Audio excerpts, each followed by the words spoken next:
Oi, aqui é a professora Regina e nós estaremos trabalhando mais um assunto. Fica atento. Então, vem comigo. Nosso tema de hoje é evolução.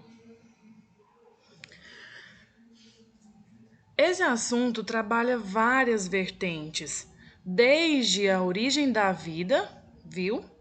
As nossas origens, como nós evoluímos, quais são os mecanismos que fazem parte dessa evolução e até o tempo em que se passou todo esse processo.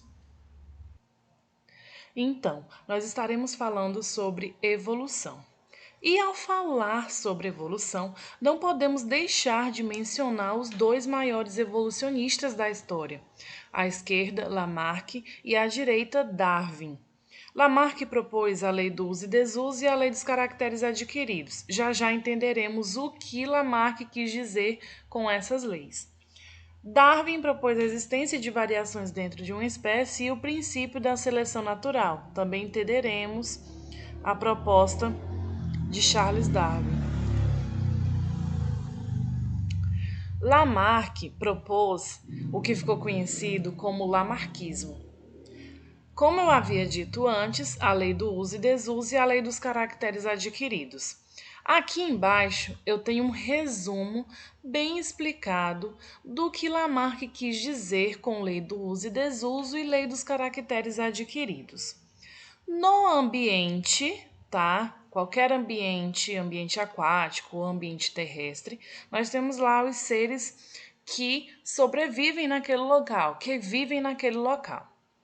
E acontece alguma coisa e esse ser vivo ele precisa se adaptar às mudanças daquele local, que nós sabemos que sempre ocorrem, né? Então, pela necessidade da adaptação, alguma estrutura do corpo daquele organismo precisa ser mais utilizada.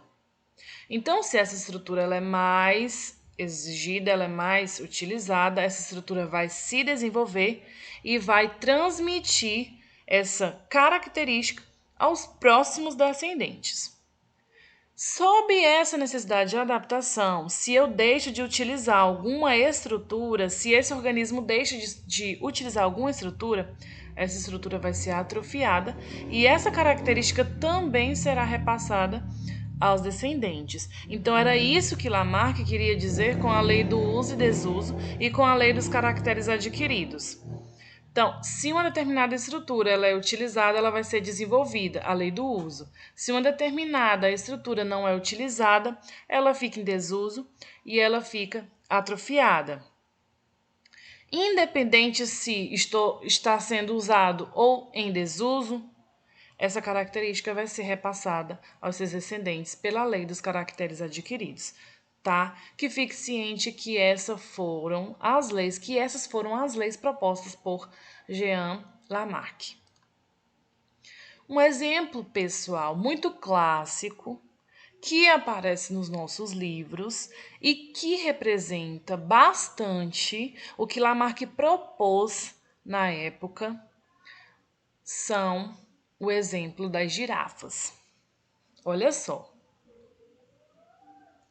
Os ancestrais das girafas teriam um pescoço curto e, pela necessidade de alcançar as folhas das árvores, devido à escassez de alimento, constantemente realizavam exercício de esticamento do pescoço.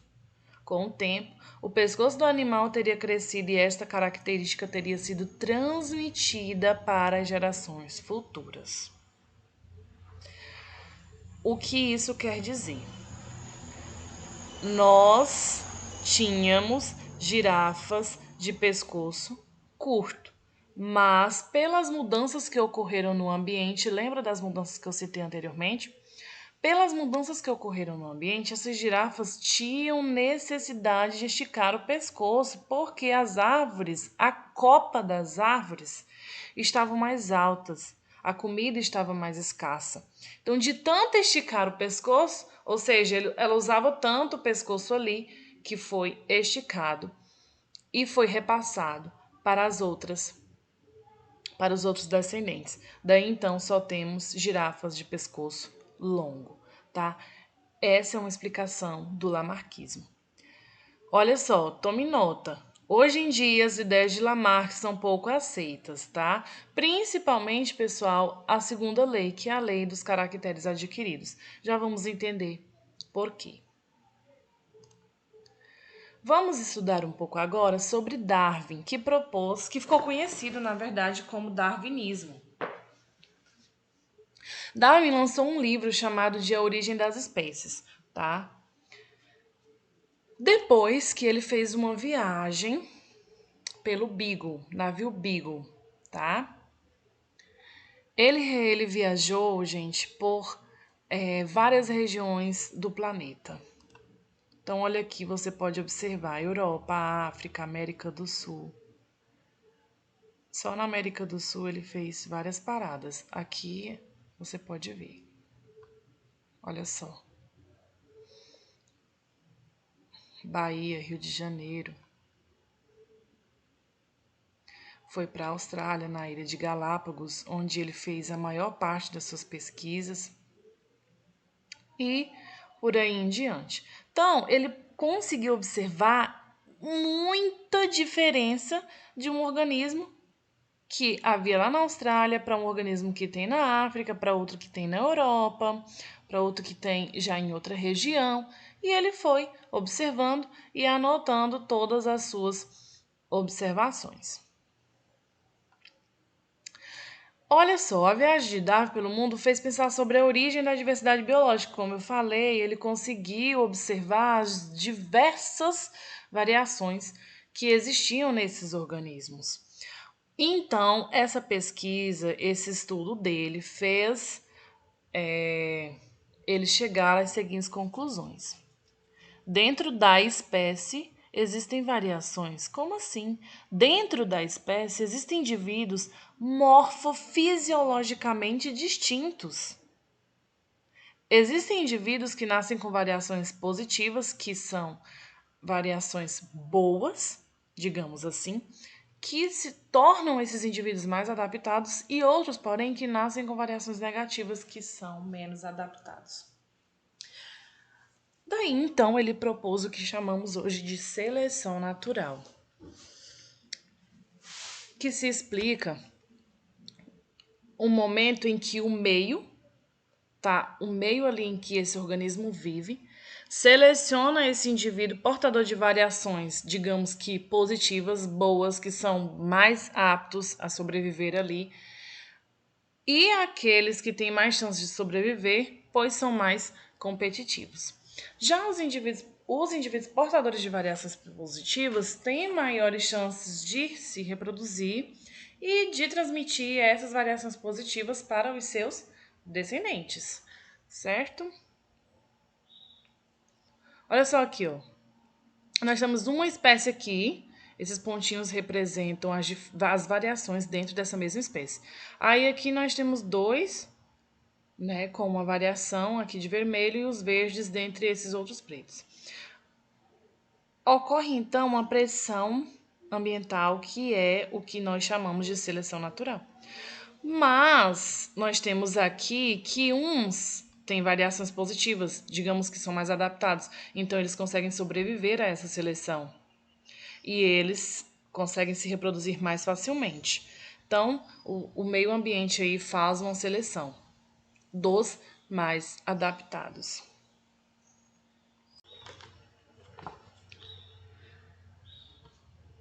Nós devemos observar que a teoria elaborada por Darwin não era, evidentemente, perfeita. Algumas das ideias que ele apresentou são consideradas atualmente incorretas, mas, pessoal, foi muito, muito importante para a nossa evolução, para a genética atual.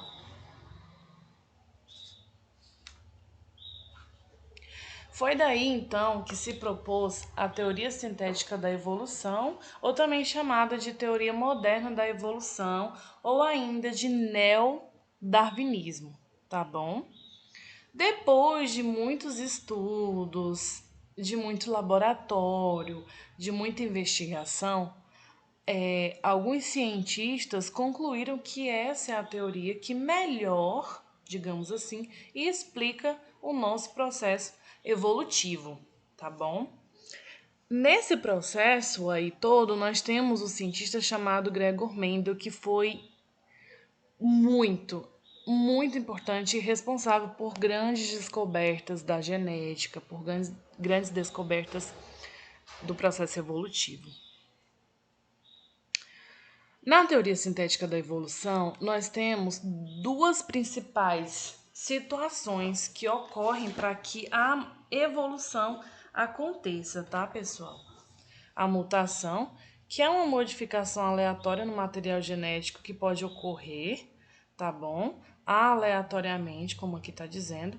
E uma recombinação gênica, que é a mistura do material genético, DNA e RNA, que ocorre dentro da célula, beleza?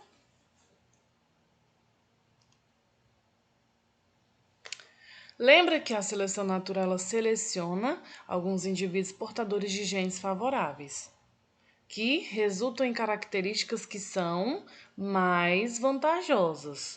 Então, esses indivíduos que são mais adaptados, que são portadores de características mais vantajosas, tendem a se reproduzir e transmitir os genes favoráveis às gerações seguintes. Foi aquilo que eu expliquei. É ainda aquele pensamento de Darwin. Por isso eu digo que Darwin foi muito importante.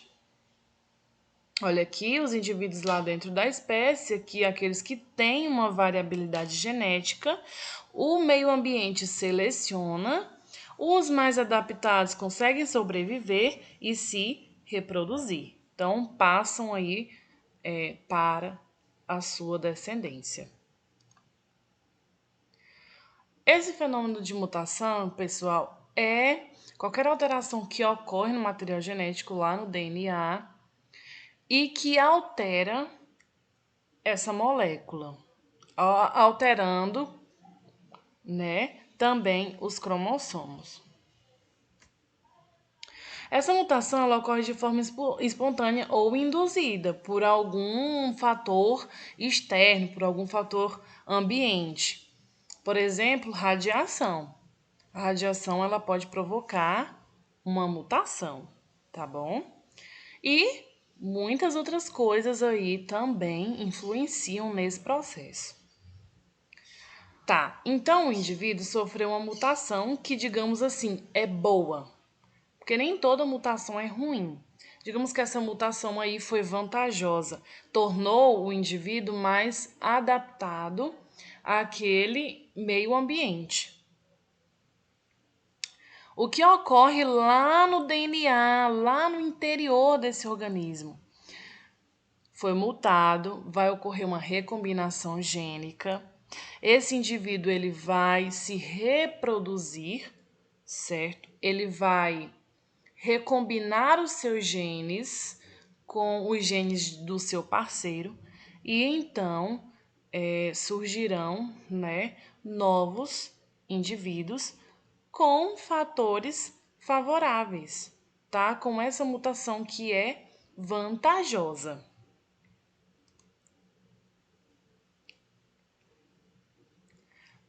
Ao estudar isso, muitos cientistas conseguiram encontrar, por exemplo, cura para, não exatamente cura para algumas doenças, mas uso de medicamentos, né? Principalmente no estudo com bactérias. Olha só, o avanço da tecnologia, com o avanço da tecnologia, o homem foi capaz de modificar geneticamente diversos seres vivos, selecionando uma legião de plantas, animais, micro-organismos para o interesse do ponto de vista econômico e médico. Então, a partir desse momento, o cientista conseguiu entender que os genes, eles podem ser modificados, né? Porque se ocorre uma mutação, ocorreu aí uma modificação genética. Então ele entendeu, nós também podemos fazer isso em um laboratório, por que não? Então eles foram tentando, né? mexe daqui, mexe dali, foram tentando, até conseguir grandes resultados benéficos, né, que nós utilizamos hoje na medicina, pessoal. Então, muito importante também aí esse processo evolutivo.